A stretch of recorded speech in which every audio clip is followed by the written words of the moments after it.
Have you ever met someone who looks completely ordinary, simple clothes, an older car, no flashy lifestyle? Then you accidentally discover what their net worth is, and it shocks you because they're wealthier than most people who look rich. Quiet wealth warmly greets you. Today, I'm going to share something for free, holding nothing back. A secret that I believe most people misunderstand. It sounds counterintuitive, but if you listen all the way through, and more importantly, if you apply it with discipline, it can completely change the speed at which you build wealth. That secret is this: if you want to become truly wealthy, sometimes you have to accept looking like you're not. I call it quiet wealth, being rich without performing it. Some people call it stealth wealth. And what's interesting is that quiet wealth isn't a trick or a hack. It's a system of thinking, a lifestyle, and most importantly, a discipline that protects your cash flow and forces your assets to grow over time. Before we begin, I want to say this clearly. This channel exists to share financial thinking, investing mindset, and long-term wealth building strategies. It's not here to promise get-rich-quick results. It's not here to push anyone to go all in on a stock.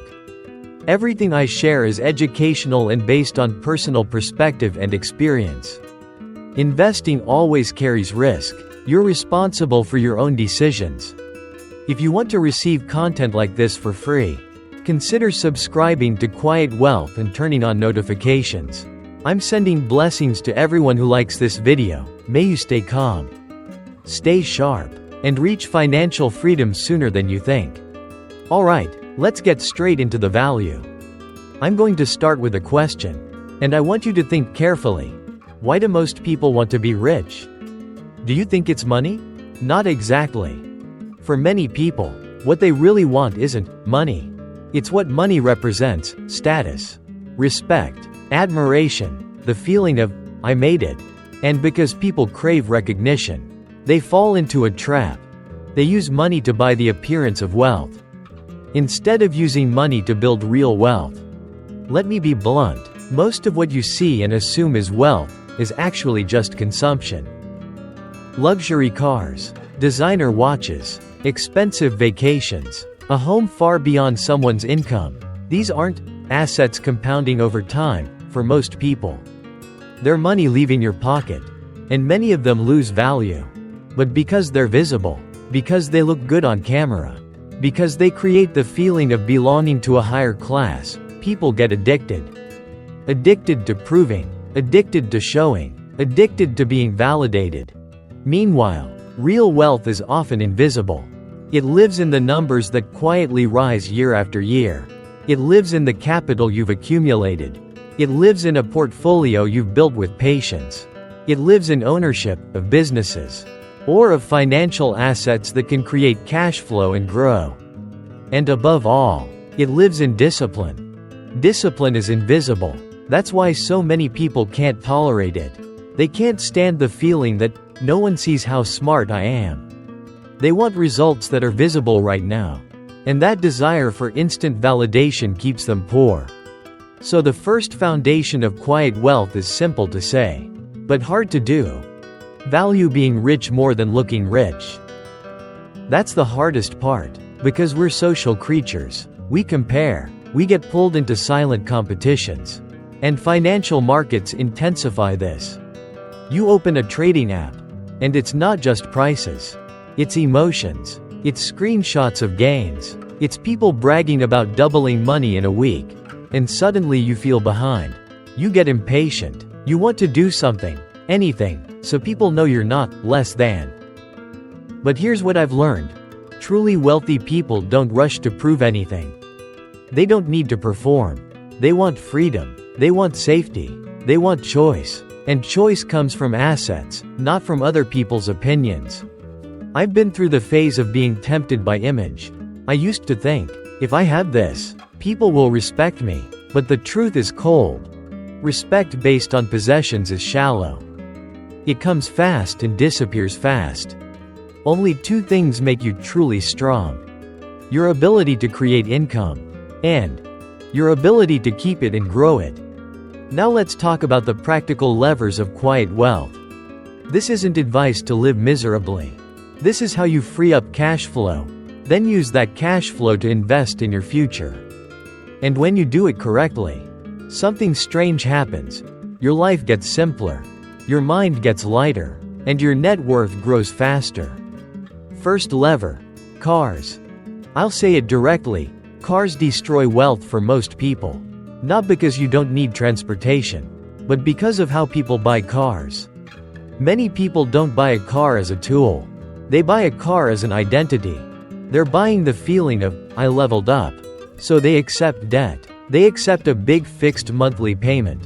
And they lock themselves into years of pressure for something that usually depreciates. Look around. How many people's incomes barely increase, but their fixed costs rise every year?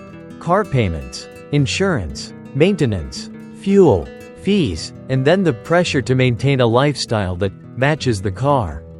It sounds silly, but it's real. A luxury car often pulls a luxury lifestyle behind it. And once your lifestyle depends on constant cash flow, freedom becomes impossible. Here's my personal view about financial markets. The market rewards people who stay in the game long enough, not people who look the strongest on social media. You might get lucky a few times, but if your spending structure constantly drains your capital, sooner or later you'll be forced out of the game. And getting forced out right when the market offers the biggest opportunities, that's the most painful part. So if you want quiet wealth, treat cars like transportation, prioritize reliability, safety, and reasonable costs. And if you can, set a personal rule: keep your car for years. Avoid turning it into long-term consumer debt, and redirect the difference into investments and emergency reserves. Second lever: housing. This is sensitive, because everyone wants a comfortable home. I agree, but you have to separate a home from a symbol. Many people don't buy a home just to live. They buy it to prove something, to keep up, and then they accept a massive mortgage, massive pressure, and they accidentally become a slave to cash flow for 10 to 20 years. Let me ask you, if your monthly obligations are huge, can you stay calm when markets drop? Can you hold quality investments through volatility? Or will you panic and sell at the worst possible time just because you need cash to meet fixed payments? Personal finance and investing psychology are deeply connected. You can't live under heavy monthly pressure and expect yourself to be emotionally stable during market swings. That's unrealistic. My view is this: choose a good home, but don't let it consume your entire ability to build wealth. An overextended home can steal the best years of compounding, especially when you're young and time is your greatest advantage. Third lever: small daily spending. It sounds small, but it determines what kind of person you are. Someone who spends emotionally, or someone who controls emotions. A habit I've noticed among financially strong people is this: they don't waste money on things that repeat daily. Coffee, lunch, small treats, every weekend. Those little leaks add up. You might say, it's only a few dollars. But in investing, what destroys wealth isn't always one huge mistake. It's long-term leakage that prevents consistent investing. Long-term success doesn't usually come from a lucky win. It comes from consistency, consistently allocating money into assets, consistently staying disciplined, consistently not sabotaging your plan because you felt something in the moment. Fourth lever: consumer debt. I'll be honest, consumer debt is one of the most toxic things for long-term wealth. Credit cards aren't evil if you're disciplined, but debt used for non-productive spending, vacations you can't afford, luxury goods to maintain image, buy now pay later lifestyle. This is how you make lenders rich, not yourself. When you buy something on debt, you do two things at once. You pay more because of interest, and you trade your future freedom for a short-term feeling. That feeling fades quickly. The payment schedule doesn't. Quiet wealth requires a rare skill: delayed gratification. If you want something, great, But set a rule. Only buy it when your emergency fund is still strong. Your investing plan stays intact, and your stability isn't threatened. Otherwise, wait. Fifth lever. Image and clothing. This is a subtle trap. It's not that looking good is wrong. It's that trying to prove yourself is expensive. You can dress clean, professional, and appropriate for your environment, without burning money on status brands. Confidence shouldn't come from labels. Real confidence comes from competence and financial stability. I've met people wearing expensive watches who were stressed every month. I've also met people who looked plain but had disciplined portfolios, strong reserves, and real peace of mind. Which one do you want to be? In investing, calmness is an advantage, and calmness often comes from not having your bills chasing you. Sixth lever. Your circle. This might be uncomfortable, but it's true. If your social group judges value by cars, restaurants, brands, and vacations, you will eventually feel pressure to compete. You might think you're immune, but humans are shaped by environment. Peer pressure is powerful. If you're building wealth, you need people who understand. People who won't mock you for packing lunch. People who won't push you into debt just to level up. People who won't shame you for having discipline. Some relationships help you build wealth. Some relationships quietly drain it, not because they steal your money, but because they steal your discipline. Seventh lever. Entertainment. You can enjoy life without burning cash. A good book, a walk, a deep conversation, a home-cooked meal, a trip that fits your budget. Joy doesn't have to be expensive. If you tie happiness to spending, you'll run forever. And when you run forever, you get exhausted. And exhausted people make bad financial decisions. Eighth lever. Lifestyle inflation. This is the monster that destroys high earners. Some people make great money and still have nothing left. Why? Because every time income rises, spending rises with it. Raise? Bigger place. Bonus? New phone. A good month? Expensive celebration. And they stay trapped, just at a higher level. Quiet wealth is the opposite. When income grows, you don't automatically upgrade lifestyle. You upgrade assets. Here's a simple rule I love because it works. When your income increases, pretend it didn't. Don't let the money sit in your checking account. Automatically move it into savings, emergency reserves, and long-term investments. Do this long enough, and you'll be shocked by how strong your foundation becomes. Ninth lever. Risk and leverage. This is my personal perspective. Some people are skilled with leverage, but most beginners and most undisciplined investors hurt themselves with it.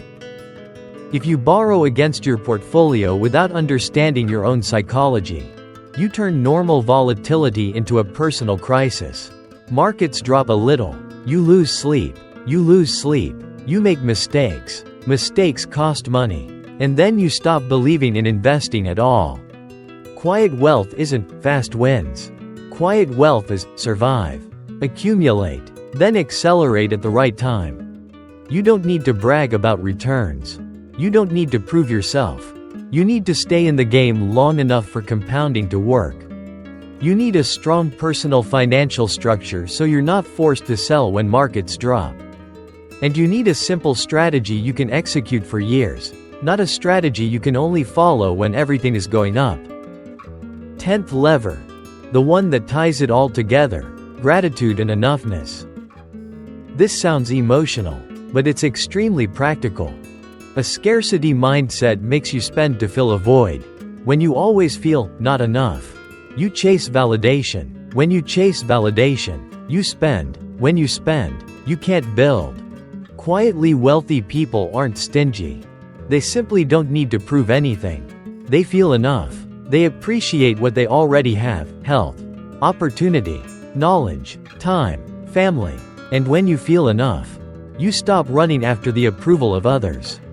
Now I want you to look at everything we discussed today through one simple lens. Most of what people call wealth is just a moment of appearance. But what makes you free is cash flow control and asset accumulation. Every spending decision is a vote. Are you voting for future freedom, or for a short-term feeling? You can start today with something small. You don't have to change everything overnight. Choose one lever. Just one. Maybe you keep your current car longer and invest the difference.